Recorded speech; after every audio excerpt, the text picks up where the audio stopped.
সৃষ্টিজীব সৃষ্টির পূর্বে আল্লাহ কোথায় ছিলেন? আল্লাহ সর্বপ্রথম কি সৃষ্টি করেছেন? সৃষ্টির সূচনা যখন শুধুমাত্র আল্লাহ তাআলাই ছিলেন, তার সাথে আর কোনো কিছুই ছিল না, সেই সময় থেকেই আলোচনা শুরু করব, যেন আমরা জানতে পারি কিভাবে সৃষ্টি জগতের সূচনা হয়েছে। সৃষ্টিজীব সৃষ্টি করার আগে আল্লাহ তাআলা কোথায় ছিলেন? আল্লাহ তাআলা সর্বপ্রথম কোন জিনিস সৃষ্টি করেছেন? এই ভিডিওতে আমরা সেগুলি জানব। প্রথম প্রশ্ন, সৃষ্টিজীব সৃষ্টি করার আগে আল্লাহ তাআলা কোথায় ছিলেন? আমরা এখন মানুষের অস্তিত্ব আসার আগের যুগে, আসমান জমিন সৃষ্টি করার আগের যুগে, এমনকি আল্লাহর আরশ সৃষ্টির আগের সময় ফিরে তাকাব, যখন শুধুমাত্র আল্লাহ তাআলাই ছিলেন, আর কোনো সৃষ্টিজীব ছিল না। আল্লাহ তাআলা একাকী ছিলেন, তার সাথে চিরন্তন কোনো মখলুক ছিল না, বরং একমাত্র আল্লাহই ছিলেন, আর কোনো কিছুই ছিল না। এ প্রসঙ্গে আল্লাহ তাআলা বলেন, হুয়াল আউয়ালু ওয়াল আখিরু ওয়াল যাহিরু ওয়াল বাতিন ওয়া হুয়া আলা কুল্লি শাইইন আলীম। অর্থাৎ তিনি প্রথম, তিনি সর্বশেষ, তিনি প্রকাশমান ও অপ্রকাশমান, এবং তিনি সব বিষয়ে সম্যক পরিজ্ঞাত। উল্লেখিত আয়াত থেকে বোঝা গেল যে আল্লাহ রাব্বুল আলামিনই প্রথম, তার পূর্বে কিছুই ছিল না, এবং তিনি সর্বশেষ, তারপরেও কেউ থাকবে না। অর্থাৎ আল্লাহর সাথে সময় বা কালের কোনো সম্পর্ক নেই। আল্লাহর কাছে কোনো অতীত নেই, কোনো ভবিষ্যৎ নেই। রাসূলুল্লাহ সাল্লাল্লাহু আলাইহি ওয়াসাল্লাম এভাবে দোয়া করতেন, اللهم أنت الأول فليس قبلك شيء وأنت الآخر فليس بعدك شيء وأنت الظاهر فليس فوقك شيء وأنت الباطن فليس دونك شيء। হে আল্লাহ, আপনি প্রথম, আপনার আগে কিছুই নেই, এবং আপনি শেষ, আপনার পরেও কিছু নেই। আপনি প্রকাশ্য, আপনার উপরে কিছুই নেই। আপনি অন্তর্নিহিত, এবং আপনি ছাড়া কিছুই নেই। অপর একটি হাদিসে আবু রাজিন রাদিয়াল্লাহু তাআলা আনহু থেকে বর্ণিত, তিনি বলেন, আমি বললাম, হে আল্লাহ রসুল, আমাদের মহাপরাক্রমশালী প্রভু সৃষ্টিজীব সৃষ্টি করার আগে কোথায় ছিলেন?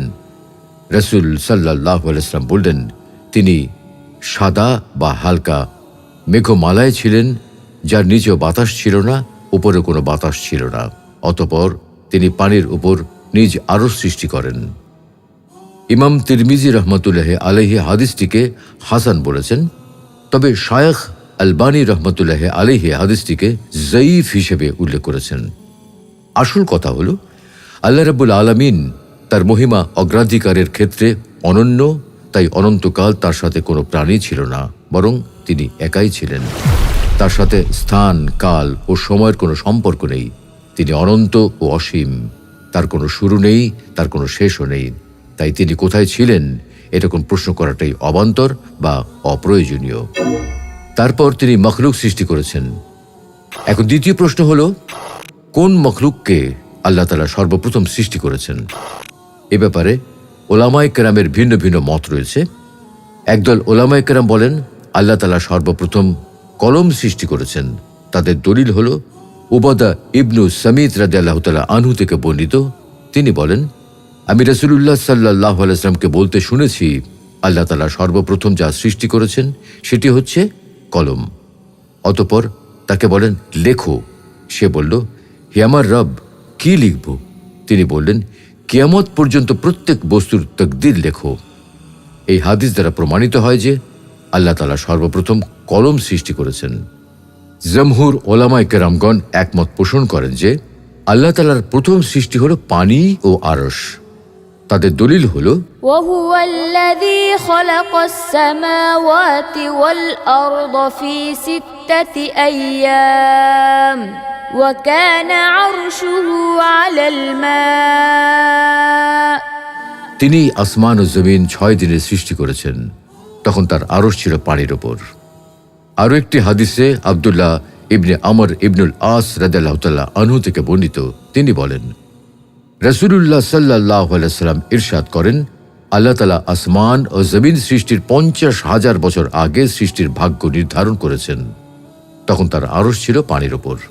উপরে উল্লিখিত আয়াত ও হাদিসের মাধ্যমে আমরা জানতে পারলাম যে আল্লাহ রাব্বুল আলামিন আসমান ও জমিন সৃষ্টি করার পূর্বে সর্বপ্রথম সৃষ্টি করেছেন আরশ ও পানি। তবে এই দুটির মধ্যে কোনটি আগে, আরশ না পানি, এটা নিয়ে ওলামায়ে কেরামদের মধ্যে মতপার্থক্য রয়েছে। একদল ওলামায়ে কেরামের অভিমত হলো আল্লাহ তাআলা সর্বপ্রথম আরশ সৃষ্টি করেছেন। তাদের দলিল হলো وكان عرشه على الماء তখন তার আরশ ছিল পানির ওপর। তাছাড়া ইমরান ইবনে হুসাইন রাদিয়াল্লাহু তাআলা আনহু থেকে বর্ণিত, তিনি বলেন, একবার আমি রাসূলুল্লাহ সাল্লাল্লাহু আলাইহি ওয়াসাল্লামের নিকট গেলাম। অতঃপর ইয়েমেনের একটি দল নবীজির কাছে আসলো। তারা আরো বলল, হে আল্লাহর রাসূল, আমরা আপনার কাছে এই বিষয়টি সম্পর্কে জানতে এসেছি। রাসূলুল্লাহ সাল্লাল্লাহু আলাইহি ওয়াসাল্লাম বললেন, তখন আল্লাহ তাআলা ব্যতীত আর কোনো কিছুই ছিল না, আর তার আরশটি ছিল পানির ওপর। আরেক বর্ণনায় আছে, আব্দুল্লাহ ইবনে আব্বাস রাদিয়াল্লাহু তাআলা আনহু থেকে বর্ণিত, তিনি বলেন, আল্লাহ তাআলা সর্বপ্রথম আরশ সৃষ্টি করেছেন, অতঃপর তাতে সমাসীন হয়েছেন। আরেক দল উলামায়ে কেরাম বলেন, আল্লাহ তাআলা সর্বপ্রথম পানি সৃষ্টি করেছেন, তারপর আরশ সৃষ্টি করেছেন। তাদের দলিল হলো আল্লাহ তাআলার বাণী। وهو الذي خلق السماوات والأرض في 6 أيام وكان عرشه على الماء তিনি আসমান ও জমিন 6 দিনে সৃষ্টি করেছেন, তখন তার আরশ ছিল পানির উপর। অন্য আয়াতে আল্লাহ তাআলা বলেন, وجعلنا من الماء كل شيء حي এবং প্রাণবন্ত সবকিছু আমি পানি থেকে সৃষ্টি করেছি। আবু হুরায়রা রাদিয়াল্লাহু তাআলা আনহু থেকে বর্ণিত, তিনি বলেন, অতঃপর আমি বললাম, হে আল্লাহর রাসূল, সৃষ্টি জীবকে কি হতে সৃষ্টি করা হয়েছে? রাসূলুল্লাহ সাল্লাল্লাহু আলাইহি ওয়াসাল্লাম বললেন, পানি হতে সৃষ্টি করা হয়েছে। জান্নাতের বৈশিষ্ট্য সম্পর্কিত দীর্ঘ হাদিসের অংশ বিশেষ এতটুকু অংশকে যঈফ বলা হয়েছে। আব্দুল্লাহ ইবনে আব্বাস রাদিয়াল্লাহু তাআলা আনহু থেকে অপর একটি বর্ণনা রয়েছে, তিনি বলেন, আল্লাহ তাআলা আরশ সৃষ্টির পূর্বে সর্বপ্রথম পানি সৃষ্টি করেছেন, অতঃপর পানির উপর আরশ স্থাপন করেছেন। আল্লামা ইবনু হাজার আল আসকালানি, বদরুদ্দিন আল আইনি এবং ইবনুল কাইয়িম রাহমাতুল্লাহি আলাইহি প্রমুখ আলেমগণ এই মত পোষণ করতেন।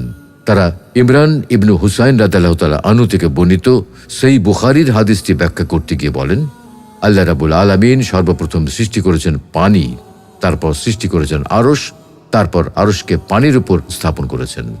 আর এ দুটোই হলো সৃষ্টির সূচনা। তারপর লাউহে মাহফুজে লেখার জন্য কলম সৃষ্টি করলেন, তারপর কলমকে তাকদীর লেখার জন্য আদেশ করলেন, এরপর আসমান, জমিন এবং এর মধ্যবর্তী সব কিছু সৃষ্টি করলেন। অতএব পানি হলো সৃষ্টির সূচনা বা অরিজিন। সমস্ত সৃষ্টি জীবকে পানি থেকে সৃষ্টি করা হয়েছে। অতএব উপরে উল্লেখিত আলোচনা থেকে আমরা এটাই বুঝতে পারলাম যে আল্লাহ রাব্বুল আলামিন সর্বপ্রথম পানি সৃষ্টি করেছেন, তারপর আরশ সৃষ্টি করেছেন এবং তারপর আরশকে পানির উপর স্থাপন করেছেন।